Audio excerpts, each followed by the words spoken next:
Bismillahirrahmanirrahim. Assalamu alaikum, dear 9th class. How are you?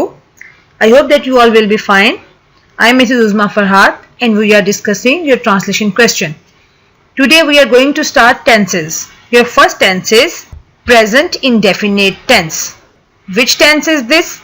Normally आपको जो इसकी पहचान बताई जाती है वो होता है ता है, ती है, ते हैं, ता हूं. जुमले के एंड पे ये वाले वर्ड्स आते हैं, लेकिन इट्स नॉट राइट. बेसिकली बच्चास ये वो टेंस है जिसके अंदर वो बातें ट्रांसलेट की जाती हैं जो कोई भी शख्स हैबिचुअली बार बार करता है. जो काम आदतन हैबिचुअली बार बार किए जाते हैं we translate sentences in present indefinite. As you can see वो अच्छी किताबें पढ़ता है. It means it's his habit. तो ही रीड्स, वो पढ़ता है गुड बुक्स. नसीमा हमेशा सच बोलती है. हमेशा से मतलब यानी again this is her habit. तो नसीमा ऑलवेज स्पीक्स. वो वक्त पर स्कूल आते हैं. They come to school in time. अब हर रोज नहाते हैं. You take a bath daily. मैं सुबह सवेरे उठता हूं. I get up early in the morning. हम अपना काम खुद करते हैं. We do our work ourselves.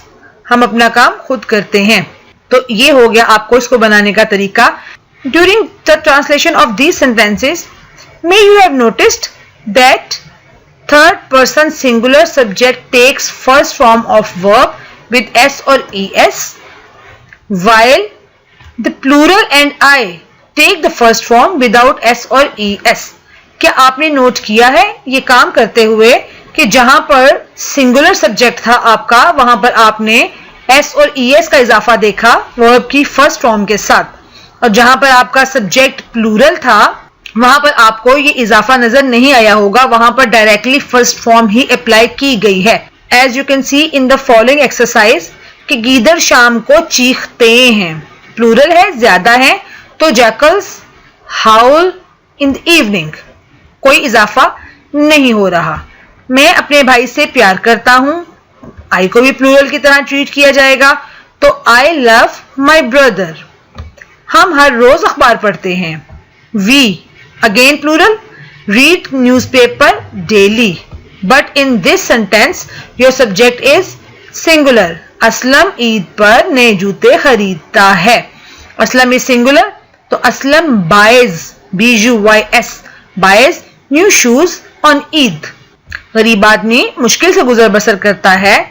Poor man lives from hand to mouth. अब हैंड टू माउथ का मतलब ही ये होता है मुश्किल से गुजर बसर करना. अमीर आदमी गरीबों को हकारत की निगाह से देखता है. Rich man looks down upon the poor. गरीबों की ट्रांसलेशन द पुअर.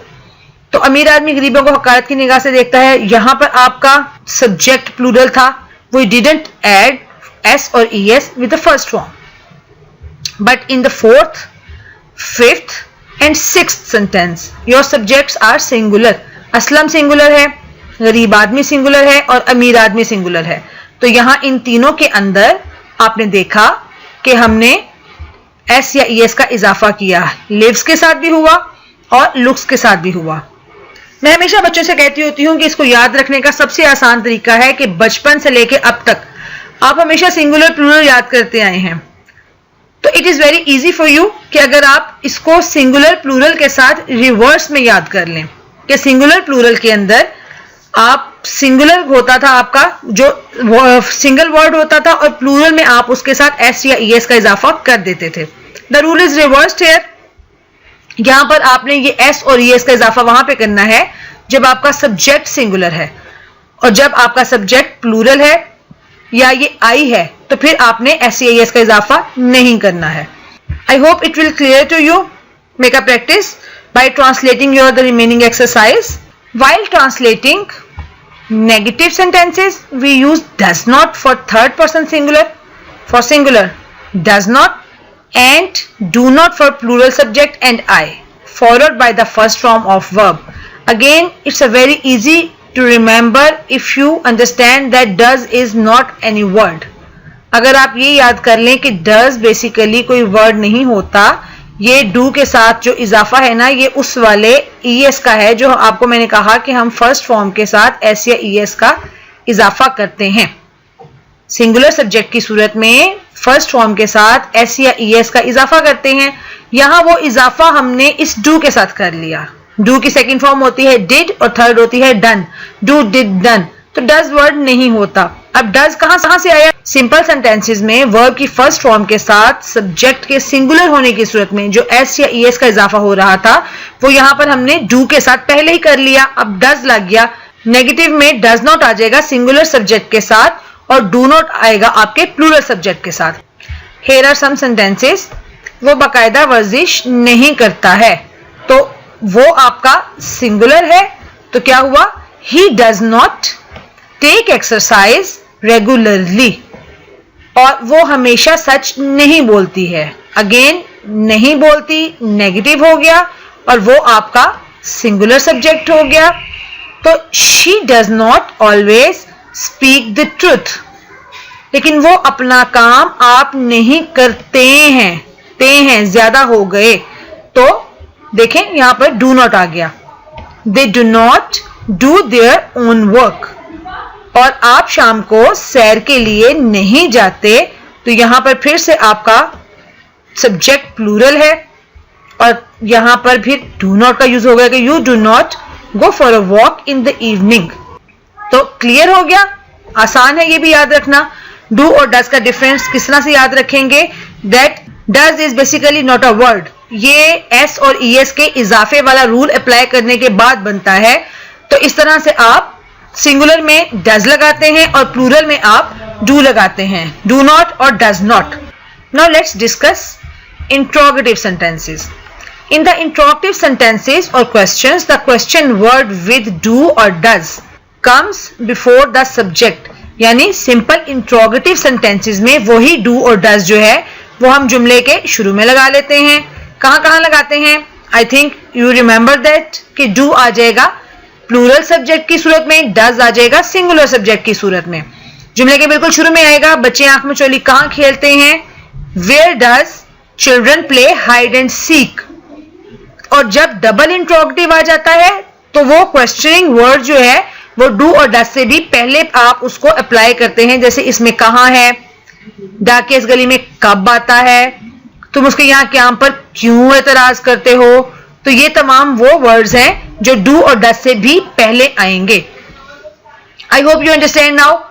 डाकिया इस गली में कब आता है? When does the postman come in this street. I hope कि आपको समझ आ गई होगी। जल्दी से एक वर्ड्स को रिवाइज कर लेते हैं कि हमने आज पढ़ा प्रेजेंट इंडेफिनिट। प्रेजेंट इंडेफिनिट कौन सा टेंस होता है? प्रेजेंट इंडेफिनिट वो टेंस है जिसमें जो काम हैबिचुअली प्रेजेंट में बार बार किया जाता है उसको ट्रांसलेट किया जाता है। जुमले के एंड पर ता है, ती है, ते हैं, ताहूं वगैरह आता है। सिंगुलर सब्जेक्ट की सूरत में वर्ब की फर्स्ट फॉर्म के साथ एस या ईएस का इजाफा होता है। प्लूरल सब्जेक्ट की सूरत में नहीं होता, डायरेक्ट वर्ब की फर्स्ट फॉर्म अप्लाई होती है।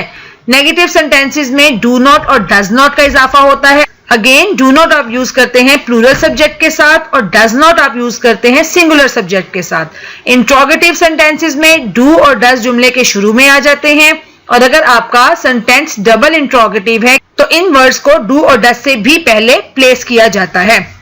एक्सरसाइजेज हैं जी बुक के अंदर, सिंपल की भी हैं, नेगेटिव की भी हैं, इंट्रोगेटिव की भी हैं।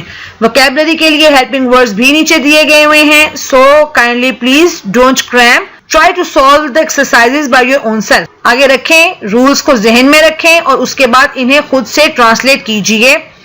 You should have a good grip on tenses. It will be very helpful for you in the future. अल्लाह हाफिज, टेक केयर ऑफ योरसेल्व्स। अस्सलाम वालेकुम व रहमतुल्लाह।